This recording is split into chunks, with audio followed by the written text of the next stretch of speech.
Hello students, welcome to the new video of नीट Goyal full book solution series. So students, आज की video में हम करने वाले हैं general entry with GST chapter का क्वेश्चन नंबर 5।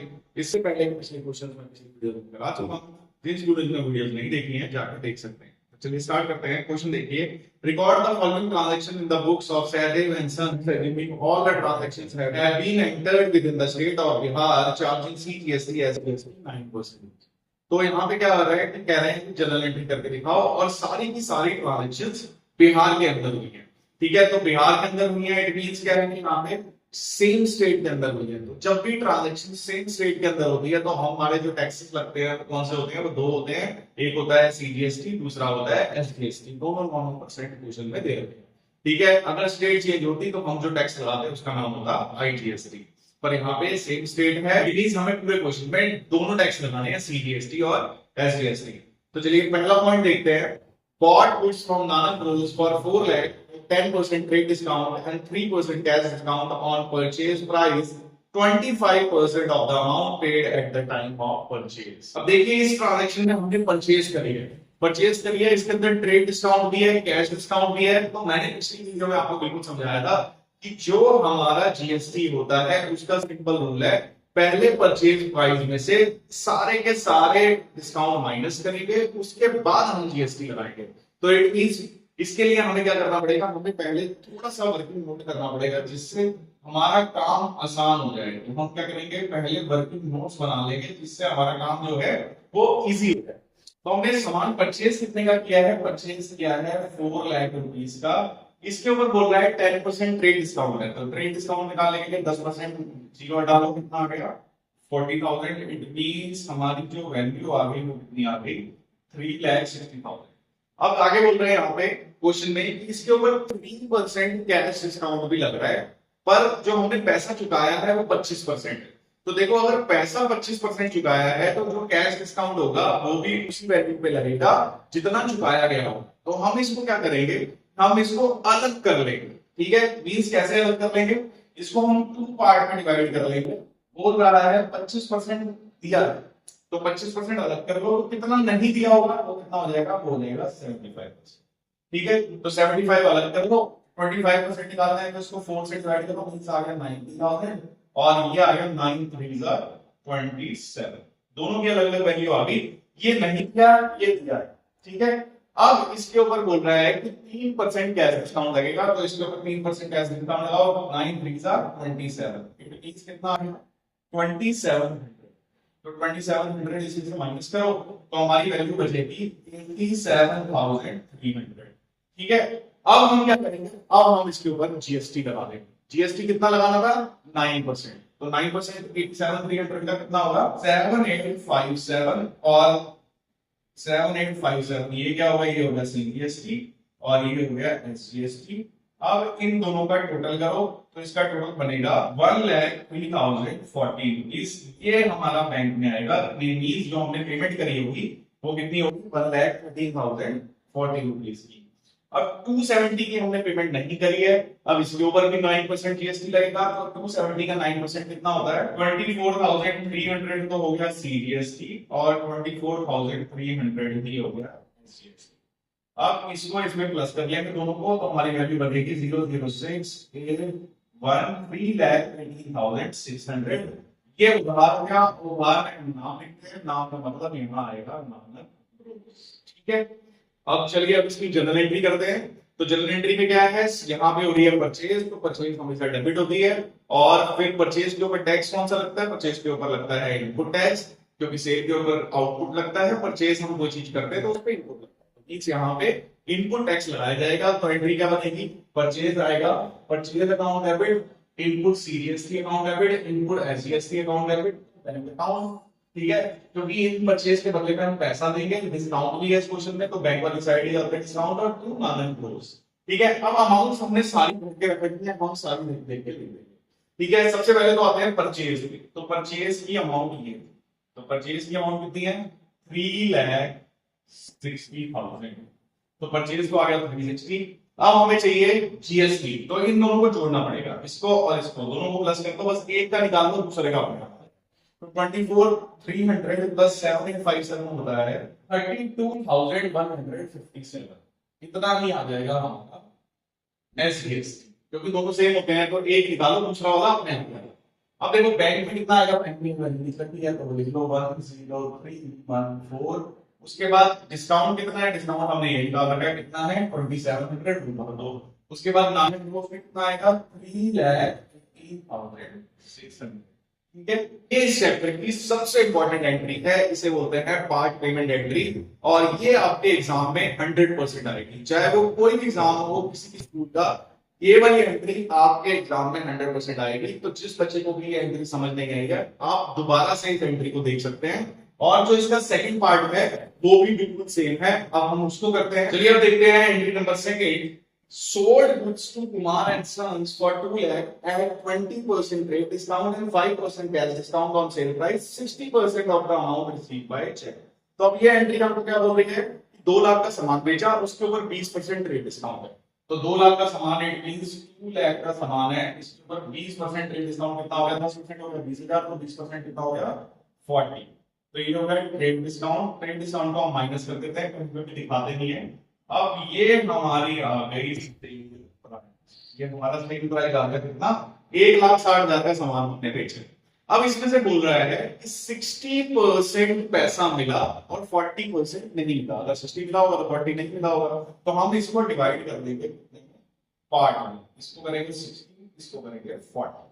ठीक है, अब इसका 60% निकालेंगे तो आ जाएगा 96,000, और इसका 40% निकालेंगे 64 का 64, तो आ जाएगा 64,000। ठीक है, अब ये पैसा मिल गया है, इसके ऊपर 5% डिस्काउंट लगाने को बोल रहा है, तो 5% डिस्काउंट लगा देते हैं। 10% इसका होता है 0.9600, 5% आधा करने तो आधा हो गया 48। इसमें से 4800 जो डिस्काउंट है उसको हम माइनस कर देंगे, तो हमारी वैल्यू बचेगी 91,000। ठीक है, अब हम इसके ऊपर 9% सीजीएसटी और एसजीएसटी जो टैक्स है वो हम लगाएंगे। 91,200 का 9% होता है 8208, ये हमारा आ गया सीजीएसटी, और 8208 ही एसजीएसटी आ जाएगा। एक जो ये बचा हुआ 64,000 है, उसके ऊपर भी हम टैक्स लगाएंगे। टैक्स कौन सा लगना है, सीजीएसटी एसजीएसटी दोनों लगेंगे। तो 9% इसका निकालना है, तो इसका 9% होता है 5760, इसका हो गया सीजीएसटी, और 5760 इसका हो गया एसजीएसटी। इसका टोटल करके हमारी वैल्यू आएगी 75,520 रुपीस। ठीक है, अब इसको हम एंट्री में लिखेंगे। यहाँ सेल्स हो रही है तो सेल हमेशा क्रेडिट में आती है, और सेल के नाम पे जो जीएसटी लगता है वो होता है आउटपुट जीएसटी। इट मींस क्या है कि सेल नीचे की तरफ आएगी और जीएसटी नीचे की तरफ आएगा क्रेडिट साइड में। ऊपर की साइड कौन आएगा, तो बच गया। मतलब हमारे पास क्या है, वैसे क्या होता है, जो भी चीज हमारे पास आएगी वो पहले लिखेंगे, तो हमारे पास आ रहा है पैसा, पहली बात तो हमारे पास आया है पैसा, तो हम लिखेंगे बैंक अकाउंट डेबिट। और फिर डिस्काउंट भी है, डिस्काउंट हमेशा बैंक के साथ ही आता है, बैंक या कैश दोनों के साथ ही आता है। दूसरी साइड पर डिस्काउंट कभी जा नहीं सकता, जिस साइड बैंक कैश होगा उसी साइड पे डिस्काउंट भी आ गया इस साइड। और तीसरा उसका नाम आएगा, क्योंकि कुछ पैसे उसने नहीं दिए हैं तो उसका नाम क्या है, कुमार एंड सन्स, तो हम लिखेंगे कुमार एंड सन्स डेबिट। और ये पैसे हमारा क्यों आया है, सेल्स की वजह से, तो सेल क्रेडिट में आते हैं तो सेल्स हो गया। और 2 हो गया हमारा output CGST account, output SGST account. ठीक है, सारी हमने डाटा निकाल दिया है, और हम देखने में बढ़ देंगे। सबसे पहले सेल लिखा हुआ है, सेल कितने हैं 160 बांध लो। ठीक है, उसके बाद हमें आउटपुट सीजीएसटी एसजीएसटी चाहिए, तो इसको इसमें से इसको प्लस करना पड़ेगा, मतलब 5760 में प्लस करेंगे 8208, तो हमारी वैल्यू आएगी 13,960। 13,960। ठीक है, एक का निकाल दिया, दूसरा वाला अपने आप आ जाएगा। अब हम बाकी की वैल्यूज भर देंगे। बैंक में कितना आएगा 1,07,660, यहां से देख लीजिए। डिस्काउंट कितना है, डिस्काउंट है 4800, फिर उसके बाद हमारा उधार कितना है 75,520। ठीक है, चलिए अब नेक्स्ट एंट्री देखते हैं। Third entry, receive from Gopi Chand 38,000 by cheque after deducting 5% cash discount. तो ये एंट्री हमको बोल रही है कि गोपी चंद ने हमें 38,000 रुपीस दिए 5% डिस्काउंट काटने के बाद। ये 5% डिस्काउंट काटने के बाद दिया है, उसने हमें 38,000 रुपीस दिया जो 5% डिस्काउंट कटने के बाद था। तो किसी भी चीज की ओरिजिनल वैल्यू 100% होती है, 5% कम है तो 5% कम है तो 95 से डिवाइड करके 100 से मल्टीप्लाई करो तो वैल्यू आ जाएगी 40,000।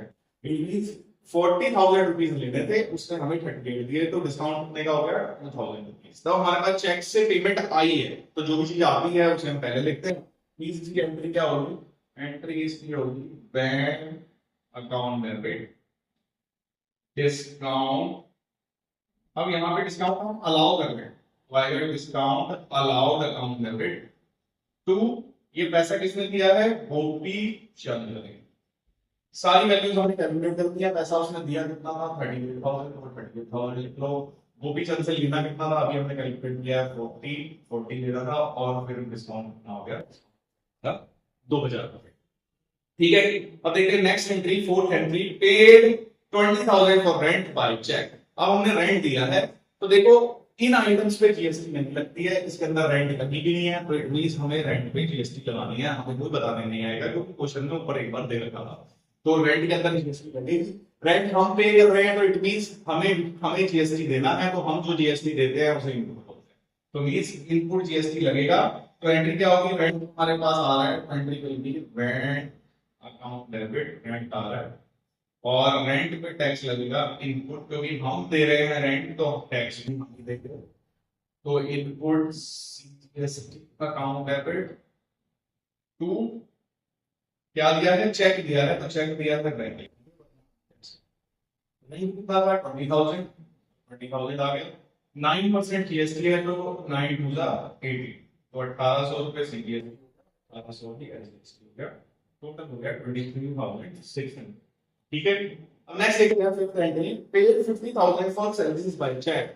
हमने 50,000 रुपए सैलरी का पेमेंट किया। अब देखो इसके अंदर हम देखें तो यहाँ पे सबसे पहले नंबर पे लिखा हुआ है सैलरी एंड वेजेस। तो सैलरी और वेजेस पे टैक्स नहीं लगता है, मींस हमें यहाँ टैक्स नहीं लगाना, सीधा सैलरी हमारे पास आएगी और पैसा जाएगा।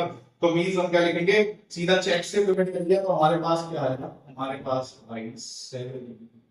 सैलरी अकाउंट डेबिट टू, इसके बदले में चेक दिया है, हम लिखेंगे कितनी सैलरी हमने पे करी है, सैलरी पे करी है 50,000 की, तो आएगा 50,000। ठीक है, नेक्स्ट एंट्री है goods worth 10,000 distributed as free sample. तो हमने क्या किया है, 10,000 का सामान फ्री सैंपल बांट दिया। तो 10,000 का सामान अगर फ्री सैंपल बांट दिया, तो इट मींस क्या हुआ कि हमने एडवर्टाइजमेंट किया है। फ्री सैंपल वाले को क्या बोलते हैं, एडवर्टाइजमेंट की वजह से बांटा, वरना हम क्यों बांटते हैं, हमने एक तरीके से एडवर्टाइजमेंट किया। तो हमारे पास क्या आया, एडवर्टाइजमेंट गया क्या सामान, तो एंट्री क्या बनेगी इसकी, 6th एंट्री बनेगी एडवर्टाइजमेंट एक्सपेंसिव। हमारे पास है वो भी आता है, उसे पहले लिखते हैं, तो लिखेंगे एडवर्टाइजमेंट एक्सपेंसेस अकाउंट डेबिट। इसके बदले में हमने क्या दिया है, सामान दिया है। सामान जब देते हैं तो हम क्या लिखते हैं, परचेज। तो परचेज दिया, और अब देखो परचेज आया है, तो परचेज जब हमने करी थी तो वो इनपुट सीजीएसटी एसजीएसटी लगा था, अब भी इनपुट सीजीएसटी एसजीएसटी आएगा, पर साइड चेंज हो गया आएगा, और इस कॉन्सेप्ट को बोलते हैं रिवर्सल ऑफ जीएसटी। मींस आएगा तो इनपुट सीजीएसटी, पर इस बार क्रेडिट नहीं है, क्योंकि परचेज क्रेडिट वो परचेज के साथ ही रहता है। तो इनपुट एसजीएसटी अकाउंट, कितने रुपए का सामान किया था, 10,000 का, मींस परचेज थी 10,000 रुपीज की, 9% उस पे जीएसटी हो गया, तो 900 एसजीएसटी हो गया, 900 ही सीजीएसटी हो गया, टोटल हो गया 11,800। ठीक है, ये एंट्री हमारी हो गई। अब नेक्स्ट देखते हैं 5,000 due to Chandrakant Bose vendor. अब देखो इस ट्रांजैक्शन में हमने चंद्रकांत से पैसे लेने थे और उसने पैसे नहीं दिए, पैसे मर गए। तो देखो यहाँ पे गुड और सर्विस का फ्लो नहीं हो रहा है, जहां पे भी गुड और सर्विस का फ्लो नहीं होता वहां पे जीएसटी लगता ही नहीं। ठीक है, तो अब नेक्स्ट एंट्री होगी, तो इसकी एंट्री क्या होगी, एंट्री नंबर 7 बैड डेब्ट हो गया। हमारे पास क्या है, बैड डेब्ट अकाउंट डेबिट टू चंद्र। कितना बैड डेब्ट है, बैड डेब्ट हमारा है 5, तो आएगा 5,000। ठीक है, अब देखो last entry sold household furniture for 15,000 and proceeds were invested into the business. तो यहां बोल रहा है कि मालिक ने अपने घर पे फर्नीचर बेचा और वो पैसा हमें लाके दे दिया बिजनेस को। तो हमारे पास पैसा आ गया, ये क्या हुआ, कैपिटल इन्वेस्टेड हो गया, मतलब फर्दर कैपिटल इन्वेस्टेड हो गया, हमारे पास और पैसा आ गया। यहाँ पे गुड और सर्विस रिलेटेड नहीं है, तो इट मींस यहाँ जीएसटी तो लग ही नहीं सकता। हमारे पास सिंपल आया है पैसा, इसकी एंट्री क्या होगी, हमारे पास आया पैसा और लिखेंगे कैश जो भी चीज आती है वो पहले लिखते हैं। और ये पैसा क्यों आया है, क्योंकि कैपिटल बढ़ गई है ओनर की। कितने रुपए दिए हैं उसने, 15, तो आ जाएगा 15,000। ठीक है, आई होप आपको क्वेश्चन अच्छे से समझ आया होगा। मिलते हैं नेक्स्ट वीडियो में इस चैप्टर के नेक्स्ट क्वेश्चन के साथ।